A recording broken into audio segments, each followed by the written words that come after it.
We're out at Winter Park Country Club today with Duke, where we're going to look at some putting, some bunker play, and some chipping to make sure that our short game is in tune with all the work we've done over the last 6 months indoors with our full swing.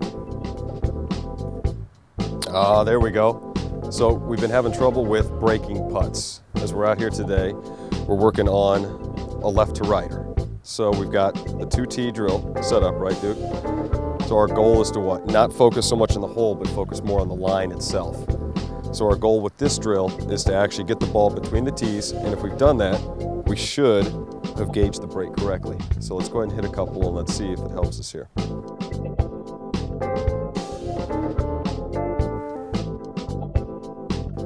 Nice. So the focal point is more what? The line itself, right? Less about the hole, because we're aimed up, what, how many inches? 4 inches to the left. All shoulders, no hands, and just smooth. And that's fine, we'll take that miss.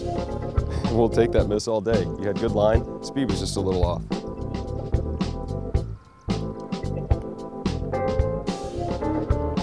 Nice.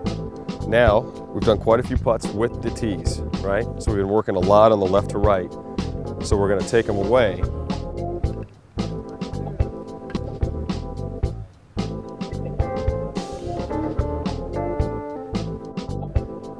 Nice. It's important for us to get outside because this is where we put everything that we've worked hard on correcting in play. So we want to make sure that all the good swing habits that we've built in the bay are able to translate into good swings out here on the golf course. Because ultimately, we're judging it by how well we hit the ball, how good our improvement was in terms of striking, distance, direction, and ultimately scoring. So this is where it all has to happen. All right, we're going to work on our short range bunker shot, right? So we've got you set up, we've got you in a good position. Now we got to look at a couple key things just to make sure the consistency stays there. So go ahead and set up just like normal. So we got to make sure, right, a couple key things. One, we've got to have good hinge. So we've got to allow the wrist to hinge a little bit. We're going to take it outside, and then you're going to swing right down your foot line.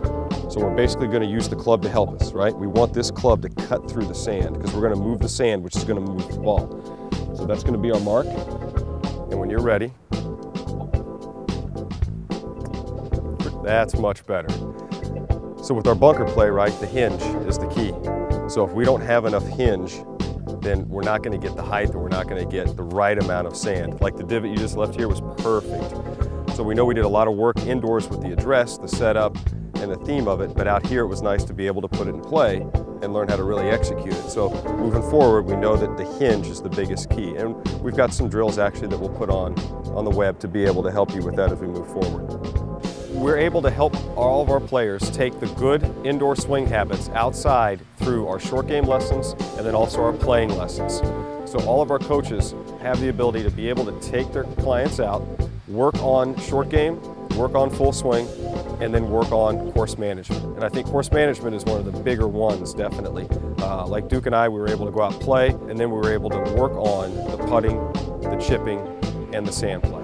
All right, chipping is going to be our last part today. We've gone through and talked about the address and setup, so now we want to work a little bit on the in-swing fundamentals and mechanics of the bump and run shot. So when you're ready, Duke, let's go ahead and hit a couple.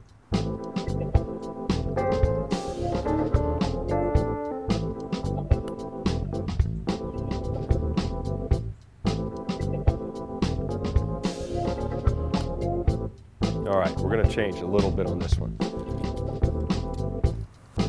Go ahead and set up. Now the problem is, you know, we just came out of the bunker and we were using a lot of wrist action. Here, we're not going to use any. We're trying to get about 30% carry, 70% roll. So what I want you to do is keep your hands and wrists a lot more quiet and just swing everything from your shoulders here. So it's going to be just like a rocking chair or a rocking motion. Back and then through. So we're going to work to create the same length backswing and then the same length forward swing as well. So none of this we want.